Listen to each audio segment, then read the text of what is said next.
اس وقت اس ٹیکنیک کو استعمال کیا جاتا ہے، خاص طور پہ جیسا گرل فرینڈ بوائے فرینڈ کا ہے، انگیجمنٹس ہیں، رشتہ نیا بن رہا ہے، تو وہاں پہ لو بومبنگ جو ہے اس کو استعمال کی جاتی ہے۔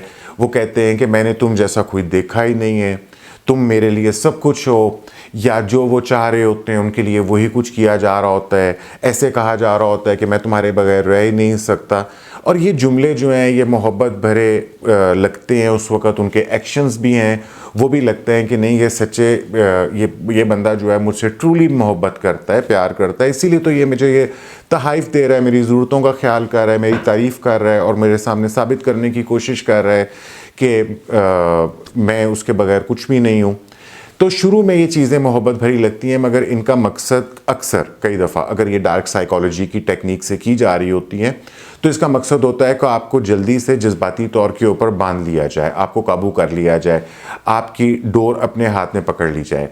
ایک بار جب محبت کے جال میں کوئی پھنس جاتا ہے تو پھر یہی شخص جو ہے وہ آپ کو کنٹرول کرنے، بلیک میل کرنے کی کوشش کرتا ہے اور آپ کو جذباتی طور کے اوپر تکلیف پہنچانے کی کوشش کر سکتا ہے۔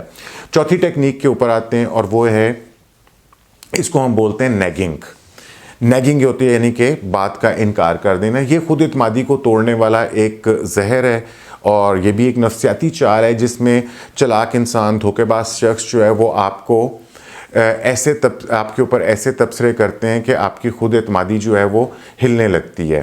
وہ کہتے ہیں کہ تم کافی ذہین ہو، حیرت ہے کہ تمہیں ابھی تک ترقی کیوں نہیں ملی، یا وہ کہیں گے کہ تم اچھی لگ رہی ہو حالانکہ یہ رنگ تم پر زیادہ اچھا نہیں لگتا۔ تو یہ اس سے آپ کو وہ ڈھکے چھپے الفاظ میں اور چلاکی سے ایسے لوگ جو ہیں وہ آپ کے اوپر حملہ کر رہے ہوتے ہیں اور آپ کی خود اعتمادی کو توڑنے کی کوشش کر رہے ہوتے ہیں۔ تو یہ ٹیکنیک جو ہے یہ اپنے شکار کو عدم تحفظ میں دھکیلتی ہے تاکہ آپ خود کے اوپر شک کریں اور آپ ان کی ویلیڈیشن اور ان کے منظور نظر بننے کی کوشش کریں۔ اور اس کے بعد پانچویں ٹیکنیک ہے تنہائی کا جال، یعنی کہ لونلینس، یا آپ کو اکیلا کر دینا، آپ کو اپنوں سے کاٹ دینا۔ یہ ایک خطرناک حربہ ہے جس میں دھوکے باز چلاک انسان جو ہے وہ آپ کے قریبی دوستوں اور آپ کے اہل خانہ سے آپ کو دور کرنے کی کوشش کرتا ہے، ان کی برائیاں کرتا ہے، یا کہتا ہے کہ آپ کو ان کے ساتھ نہیں ملنا چاہیے تاکہ آپ ٹوٹلی اس شخص کے اوپر ڈیپینڈ ہو جائیں۔ وہ آپ سے کہے گا کہ تمہاری دوستیں تمہاری قدر نہیں کرتی ہیں، تم سے جلتی ہیں، تمہیں خیال کرنا چاہیے، ان سے دور ہو جانا چاہیے، یا کہے گا تمہاری فیملی ہمیشہ تمہیں نیچا دکھانے کی کوشش کرتی ہے۔ جب یہ لوگ جو ہیں آپ کا سپورٹ سسٹم کمزور کر دیتے ہیں تو پھر آپ آسانی سے ان کے قابو میں آ جاتے ہیں۔ اور اس کے بعد چھٹی ٹیکنیک ہے خوف اور دھونس، فیئر اور پاور، دباؤ ڈالنے کا ہتھیار۔ کچھ لوگ دھمکیوں، غصے یا جذباتی بلیک میل کا سہارا لیتے ہیں تاکہ آپ ان کی بات ماننے کے اوپر مجبور ہو جائیں۔ اگر تم نے میری بات نہ مانی تو میں تمہیں چھوڑ دوں گا، اگر تم نے یہ نہ کیا تو میں سب کو تمہارا راز بتا دوں گا۔ یہ ٹیکنیک جو ہے فیئر کی اور دھونس کی، یہ آپ کو ڈرا کر کمزور کرتی ہے تاکہ آپ کی آزادی اور خود مختاری ختم ہو جائے اور آپ ان کے قابو کے اندر آ جائیں۔ اس کے بعد ساتویں ٹیکنیک وہ ہے، اس کو بولتے ہیں مررنگ، جھوٹی مماثلت کا جال، کہ آپ کے ساتھ وہ ایسے پیش آئیں گے کہ جیسے وہ آپ کی ہی طرح کے ہیں، وہ آپ کی بات میں ہاں ملانے کی کوشش کریں گے اور آپ کے جیسی حرکتیں کریں گے، آپ کے جیسی چوائسز لینے کی کوشش کریں گے۔ تو یہ ایک چلاک حربہ ہے جس میں دھوکے باز اور چلاک انسان جو ہے وہ آپ کی پسند یا آپ کی ناپسند، آپ کے خیالات، آپ کی عادات کی نقل کرتے ہیں تاکہ آپ کو لگے کہ وہ آپ جیسے ہیں اور آپ جلدی ان کے اوپر اعتماد کرنا شروع کر دیں۔ اگر جس طرح ہے کہ تمہیں کتابیں پڑھنا پسند ہیں، مجھے بھی کتابیں پڑھنا بہت پسند ہیں۔ تمہیں پرانی فلمیں پسند ہیں، واہ مجھے بھی پرانی فلمیں پسند ہیں۔ لیکن یہ سب ایک جال ہوتا ہے تاکہ وہ جلدی سے آپ کے قریب آ سکیں اور آپ کو جذباتی طور کے اوپر کنٹرول کر سکیں۔ جلدی سے بات کرتے ہیں آٹھویں ٹیکنیک کی، اس کو کہتے ہیں بیٹ اینڈ سوئچ۔ ٹھیک ہے، جھوٹے وعدے کرنا اور پھر ان کے اوپر پورا نہ اترنا، یعنی کہ آپ کو دانا ڈالنا اور پھر وہاں سے غائب ہو جانا۔ یہ تکنیک کسی چیز کا جھانسا دے کر کسی اور چیز پر مجبور کرنے کے لیے استعمال کی جاتی ہے۔ مثال کے طور پہ کہ بس میری چھوٹی سی مدد کر دو، میں ہمیشہ تمہارے ساتھ رہوں گا۔ جبکہ آپ کسی کی مدد کر دیتے ہیں یا ان پر اعتبار کر لیتے ہیں تو وہ اپنے اصل رنگ دکھانے لگتے ہیں اور آپ پر اپنی مرضی مسلط کرنے لگتے ہیں۔ اس کے بعد نویں ٹیکنیک یہ ہے، اس کو بولتے ہیں ہوورنگ، ٹھیک ہے، ہوورنگ کا مطلب ہے کہ آپ کی بہت زیادہ کیئر کرنا یا آپ کے ہر وقت ارد گرد منڈلاتے رہنا. ٹھیک ہے، اس کو ہم کہتے ہیں کہ جس کو ہم کہتے ہیں بھولنے نہ دینے کی ٹیکنیک. یہ ٹیکنیک یہ ہر بار اکثر تب استعمال ہوتا ہے جب کوئی شخص آپ کو چھوڑنے نہیں دیتا. چاہے آپ اس کے چنگل سے نکلنے کی بھی کوشش کر رہے ہوتے ہیں تو وہ پھر بھی کسی نہ کسی طریقے سے آپ سے رابطہ قائم کرنے کی کوشش کرتا ہے، آپ کو وعدے کرتا ہے کہ میں اب بدل گیا ہوں، مجھے ایک موقع اور دے دو، آئندہ میں ایسے نہیں کروں گا، مجھے تمہاری ضرورت ہے، میں تمہارے بغیر کچھ بھی نہیں ہوں. یہ سب کچھ اس لیے کیا جاتا ہے کہ آپ اس کو واپس لانے کی کوشش کریں تاکہ وہ دوبارہ وہی گھنونی حرکتیں کرے، حربے استعمال کرے اور پھر آپ کو ایموشنلی بلیک میل کرے یا آپ کو ایموشنلی ہرٹ کرے. اس کے بعد 10ویں ٹیکنیک یہ ہے، اس کو ہم بولتے ہیں گلٹ ٹرپنگ، یعنی آپ کو احساس جرم دلانا اور احساس جرم کو ایز اے ہتھیار استعمال کرنا. یہ ٹیکنیک اکثر جذباتی بلیک میل میں استعمال ہوتی ہے، جہاں پہ کوئی شخص آپ کو مجرم محسوس کروا کر اس سچویشن کو اپنے فائدے کے لیے استعمال کرتا ہے. مثال کے طور پہ اگر تم واقعی مجھ سے محبت کرتے ہو تو پھر تم وہ کرو گے جو میں تمہیں کہہ رہی ہوں یا کہہ رہا ہوں. یا اس کے علاوہ وہ کہتے ہیں کہ میں نے تمہارے لیے اتنی قربانیاں دی ہیں، میں نے اتنی تمہارے لیے سیکریفائس کیا ہے اور تم یہ چھوٹی سی چیز بھی میرے لیے نہیں کر سکتے ہو. تو وہ اس طریقے سے آپ کو ایک احساس جرم دلاتے ہیں یا آپ کو یہ احساس دلاتے ہیں کہ آپ کو ان کی بات کو ضروری ماننا چاہیے. یہ حربہ جو ہے آپ کے احساس ذمہ داری کو ہتھیار بنا کر آپ کو قابو میں رکھنے کے لیے استعمال کیا جاتا ہے. اور اس سے بچنے کا بھی ایک طریقہ میں آپ کو بتا دوں کہ جب کوئی آپ کو اپنے جذبات کو اپنے مقاصد کے لیے استعمال کرنے کی کوشش کرے تو آپ خود سے سوال کریں کہ کیا یہ جو درخواست کر رہے ہیں، یہ جو مجھ سے سوال کیا جا رہا ہے یا مجھے جس گلٹ کے اندر لے کے جایا جا رہا ہے، یہ جائز بھی ہے یا نہیں ہے؟ کیا میں اپنی خوشی سے اور اپنی مرضی کے مطابق فیصلہ کر رہا ہوں یا کر رہی ہوں، یا میں مجبور ہو کر ہاں کر رہا ہوں؟ تو اگر آپ کو لگے کہ آپ مجبور ہو کر ہاں کر رہے ہیں تو آپ کو رک جانا چاہیے، وہاں پہ اپنی ہمت کو اکٹھا کرنا چاہیے اور آپ کو ہمت کر کے نہ بول دینا چاہیے. اس کے بعد ہم بات کرتے ہیں 11ویں ٹیکنیک کی، اس کو کہتے ہیں فورسڈ ٹیم ورک. ٹھیک ہے، زبردستی آپ کو اپنی ٹیم کے اندر شامل کیا جاتا ہے، آپ کے ساتھ ایک جعلی تعلق بنایا جاتا ہے اور آپ کو اس کا احساس دلایا جاتا ہے کہ you are part of team, آپ کا ہمارے ساتھ ایک ریلیشن شپ بن چکا ہوا ہے.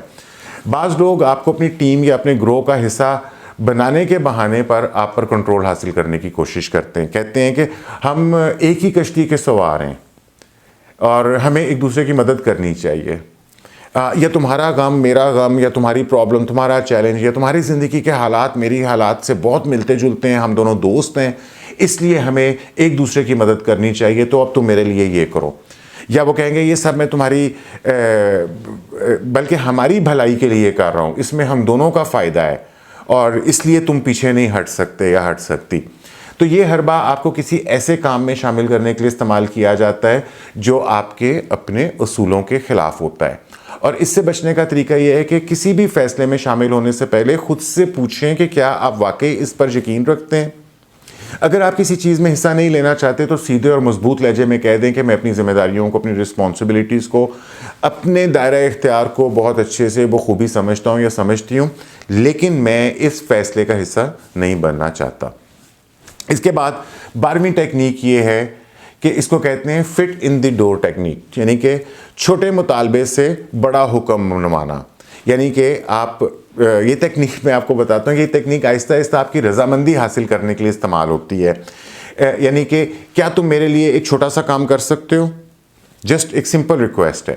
ٹھیک ہے، اگر آپ چونکہ آپ سے ریکویسٹ کی جا رہی ہے تو بہت چانسز ہیں کہ آپ ان کی ریکویسٹ کو مان لیں گے اور پھر آپ کہتے ہیں کہ پھر وہ آپ سے یہ کہتے ہیں کہ بس ایک بار ایسے کر دو، آئندہ میں آپ سے یہ نہیں کہوں گا. پہلے وہ آپ سے چھوٹا سا مطالبہ کرتے ہیں اور جب آپ حامی بھر لیتے ہیں تو بتدریج ان کے مطالبے جو ہیں وہ بڑھنا شروع ہو جاتے ہیں. ان کو پتہ چل جاتا ہے کہ یہ چھوٹی ریکویسٹ کو مان رہے، تو آہستہ آہستہ وہ آپ سے بڑی ریکویسٹ کرتے ہیں اور ان کے مطالبے بڑے ہونا شروع ہو جاتے ہیں، یہاں تک کہ آپ مکمل طور کے اوپر ان کے قابو میں آنا شروع ہو جاتے ہیں. تو اس سے بچنے کا طریقہ ہے کہ کسی بھی درخواست کو، کسی بھی ریکویسٹ کو قبول کرنے سے پہلے غور کریں کہ کہیں یہ کسی بڑی چیز کی ابتدا تو نہیں ہے. اگر آپ کو لگے کہ یہ آپ کو مجبور کرنے کی ایک چال ہے تو آپ پہلے سے ہی اپنی حد بندی کر لیں، حدود مقرر کر لیں، باؤنڈری سیٹ کر لیں. اس کے بعد 13ویں ٹیکنیک ہے، اس کو ہم کہتے ہیں کہ منہ پہ دروازے کو بند کر دینا، یا اس کو کہتے ہیں ڈور ان دا فیس. ٹھیک ہے، اس ٹیکنیک میں کیا کیا جاتا ہے؟ اس ٹیکنیک میں جس طرح ہم نے پہلے کہا تھا نا کہ پہلے آپ سے چھوٹی ریکویسٹ کروائی جاتی ہے، پھر بڑی ریکویسٹ ہوتی ہے، پھر اس سے بڑی ریکویسٹ ہو جاتی ہے، اور پھر آپ ان کے قابو میں آ جاتے ہیں. یہ ٹیکنیک الٹ ہے. اس کے اندر یہ کیا جاتا ہے کہ بڑے مطالبے سے بڑا مطالبہ پہلے کر دیا جاتا ہے، اور پھر آپ سے چھوٹی چیز منوا لی جاتی ہے. تو یہ ہر بار پہلے آپ سے ایک بڑا ریکویسٹ کرتا ہے، مطالبہ کرنے کے لیے استعمال ہوتا ہے، جسے آپ یقینی طور کے اوپر مسترد کر دیں گے. ان کو بھی پتا ہوتا ہے کہ یہ آپ سے اتنی بڑی ریکویسٹ کر رہے ہیں تو یہ تو مسترد ہو ہی جائے گی، لیکن اس کے بعد پھر وہ آپ سے چھوٹی ریکویسٹ کرتے ہیں، جسے پھر آپ کے لیے ریجیکٹ کرنا مشکل ہو جاتا ہے. ٹھیک ہے، تو اگر فرض کرو کہ آپ کا کولیگ یہ کہتا ہے کہ کیا تم میری جگہ کے اوپر پورا مہینہ میری جگہ پہ کام کر سکتے ہو، تو یقیناً آپ اس کو کہیں گے کہ نہیں، میں آپ کے لیے پورے مہینے کے لیے آپ کا کام نہیں کر سکتا. تو پھر وہ کہیں گے کہ چلو کم سے کم ایک دن کے لیے تو کر سکتے ہو نا، وہ تو پھر تم کر ہی لوگی، کیا کر لو گے. تو پھر آپ کو دوبارہ نہ کرنے سے آپ ہچکچاتے ہیں. یا کچھ لوگ اس طرح کرتے ہیں کہ آپ سے پہلے زیادہ پیسوں کا مطالبہ کر لیتے ہیں جو ان کو پتا ہوتا ہے کہ آپ نہیں دے سکتے، تو پھر اس کے بعد وہ چھوٹی ریکویسٹ آپ کے سامنے کر دیتے ہیں.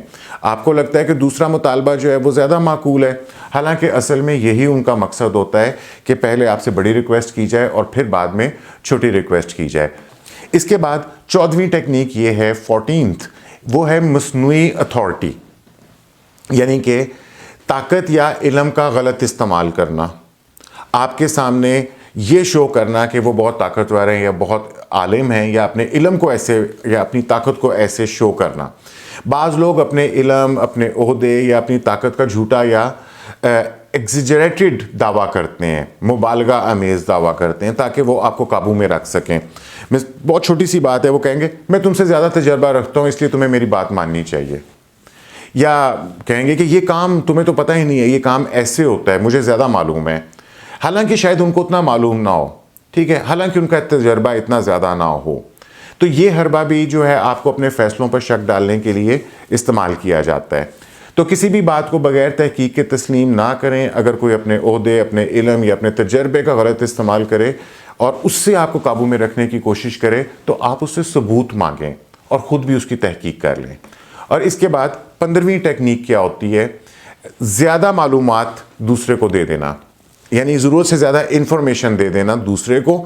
اس سے کیا ہوتا ہے، اس سے آپ دوسرے کے دماغ کو الجھا دیتے ہیں.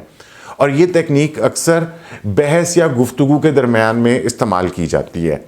یہاں دھوکے باز جان بوجھ کر بہت زیادہ غیر ضروری معلومات دے کر آپ کو الجھانے کی کوشش کرتا ہے.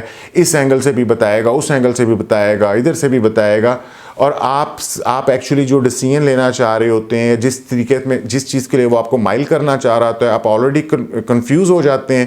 تو وہ آپ کو الجھا کر پھر اپنے مطلب کا آپ سے فیصلہ کروانے کی کوشش کرتے ہیں. یہ ایسے بولیں گے کہ یہ ایک بہت پیچیدہ مسئلہ ہے، تمہیں پوری تفصیل نہیں معلوم، اس لیے تم فیصلہ نہیں کر سکتے، مجھے تفصیل بتا لینے دو. یا آپ سے کہیں گے یہ اتنا آسان نہیں ہے، تمہیں مزید تحقیق کرنی چاہیے، میں تمہیں اور انفارمیشن دیتا ہوں، یا دینا شروع کر دیتے ہیں. تو یہ حربہ آپ کو کم علم ثابت کرتا ہے، آپ کو ناسمجھ محسوس کروانے کے لیے استعمال ہوتا ہے تاکہ آپ ان کے اوپر انحصار کرنے لگیں اور پھر وہ آپ سے اپنی مرضی کا فیصلہ کروا لیں. اس کے بعد 16ویں سیکنڈ لاسٹ ٹیکنیک ہمارے پاس یہ ہے الزام تراشی. دوسرے کے اوپر الزام لگا دیں جو چیز ہے بھی نہیں ہے. تو اس سے کیا ہوتا ہے کہ اصل موضوع سے توجہ جو ہے وہ ہٹ جاتی ہے. جب کوئی شخص اپنی غلطی قبول کرنے کے بجائے دوسروں کے اوپر الزام ڈالنا شروع کر دے، یا وہ الزام آلریڈی ہی غلط ہو، یعنی کہ وہ چیز ہوئی نہ ہو، تو وہ آپ کی توجہ ہٹانے کی کوشش کر رہا ہوتا ہے. کہ وہ کہے گا کہ یہ میری غلطی نہیں ہے، تم نے ہی ایسا کیا تھا، یا کہے گا کہ مسئلہ تو تمہارے اندر ہے، میں تو بالکل ٹھیک ہوں. تو اس سے بچنے کا طریقہ یہ ہے کہ اگر کوئی بار بار اپنی غلطی ماننے کے بجائے دوسرے پہ الزام ڈال رہا ہو یا غلط الزام لے کر آ رہا ہو، تو اسے کہیں کہ یہ بحث ہے، اس کو مت آپ ادھر ادھر گھمائیں، میرے سے سیدھی بات کریں کہ آپ کی غلطی یہاں پہ ہے یا نہیں ہے. اور اس کے بعد 17th اور لاسٹ ڈارک سائیکالوجی کی جو ٹیکنیک استعمال کی جاتی ہے وہ ہوتی ہے، اس کو ہم بولتے ہیں مصنوعی قلت پیدا کر دینا. ٹھیک ہے، کہہ دینا کہ بس یہ تھوڑی دیر ہے، اتنی سی دیر کے اندر یہ کام کرنا ہے، جلدی کر لو، یا یہ بس میرے پاس اتنا ہی ہے. اس سے وہ لوگ کیا چاہ رہے ہوتے ہیں کہ آپ جلدی جلدی فیصلہ کریں, آپ مینٹلی کنفیوز ہو جائیں اور وہ کہ دیر ہو رہی ہے, جلدی کریں, مجھے فوراً جواب چاہیے. اس سے آپ کنفیوز ہو سکتے ہیں. یہ حربہ ویسے تو ہے اکثر سیلز مین, بزنس مین, کاروباری حضرات یہ جذباتی بلیک میلنگ استعمال کرتے ہیں کہ جی سیل اتنے دنوں میں ختم ہو رہی ہے, ٹائمر لگا ہوتا ہے, یا آپ کسی سے کوئی ڈیل کر رہے ہو تو کہتے ہیں کہ مجھے کوئی اور گاہک بھی مل گیا ہے تو اس لیے آپ کو جلدی فیصلہ کرنا چاہیے, یہ موقع دوبارہ نہیں ملے گا, ابھی کے ابھی فیصلہ کر لیں. یا کہیں گے اگر تم نے ابھی نہ کیا تو بہت پچھتاؤ گے. تو اس قسم کی بھی اگر آپ کے ساتھ چالیں چلی جا رہی ہوں تو سمجھ لیں کہ کوئی آپ کو زبردستی اپنے فیصلے کی طرف لانے کی کوشش کر رہا ہے, آپ پر قابو پانے کی کوشش کر رہا ہے.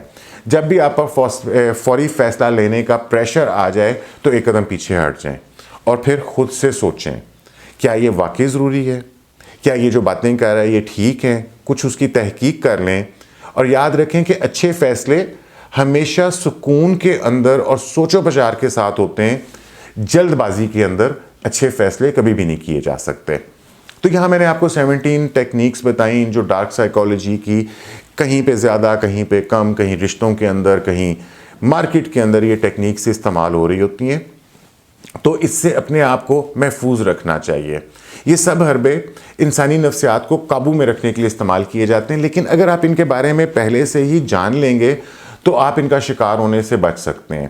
ہمیشہ اپنی عقل کو استعمال کریں, کسی کی بات کو بغیر تحقیق تسلیم نہ کریں, اپنی خود اعتمادی کو خود سے مضبوط رکھنے کی کوشش کریں, اور بہت امپورٹنٹ چیز نہیں کہنے کا ہنر سیکھیں. اگر آپ اپنی زندگی کو اس طریقے سے قابو میں رکھنے کی کوشش کریں گے تو آپ کے تعلقات بھی بہتر رہیں گے اور لوگ آپ کا ناجائز فائدہ نہیں اٹھا سکیں گے.